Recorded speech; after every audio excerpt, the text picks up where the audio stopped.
Imagine an entire city being wiped off the map. Civilians burned alive. Soldiers fighting until the very last seconds. And a general who promised liberation, but ended up witnessing one of the greatest tragedies of the war. In 1945, Manila turned into hell. And the most shocking thing, all of this could have been avoided. In October 1944, the United States returned to the Philippines. General Douglas MacArthur finally fulfilled his promise. "I will return." The landing on Leyte Island seemed too easy, but that initial success hid something much bigger. The largest naval battle in history was about to begin, the Battle of Leyte Gulf. And that was just the beginning. As the Americans advanced, Japan threw everything it had: ships, planes, men.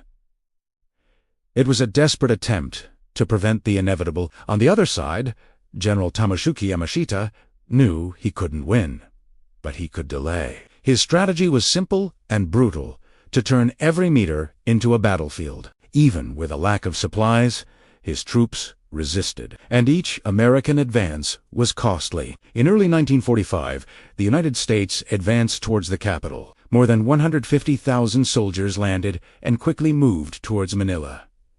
But there was a problem. American estimates were wrong. There were far more Japanese than expected, and meanwhile, kamikaze attacks hit the fleet, turning the sky into a constant nightmare. Yamashita didn't want to defend Manila.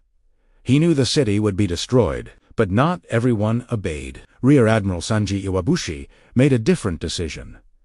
To fight to the end, inside the city, he prepared a deadly trap. Buildings transformed into fortresses. Mine streets. Hundreds of weapons positioned for urban combat. Manila was about to become an extermination camp. When the Americans arrived, they found chaos. House-to-house fighting, explosions just meters away, soldiers fighting in alleys, buildings, churches. But the worst part wasn't the battle. It was what was happening to the civilians. Thousands were killed, burned, executed, tortured. The city was being destroyed from the inside out. Even so, MacArthur hesitated. He wanted to save Manila, and so he limited the bombing. But this only prolonged the suffering. With no alternative, the United States unleashed heavy artillery. Hundreds of cannons began firing non-stop. A single attack launched thousands of projectiles in less than an hour.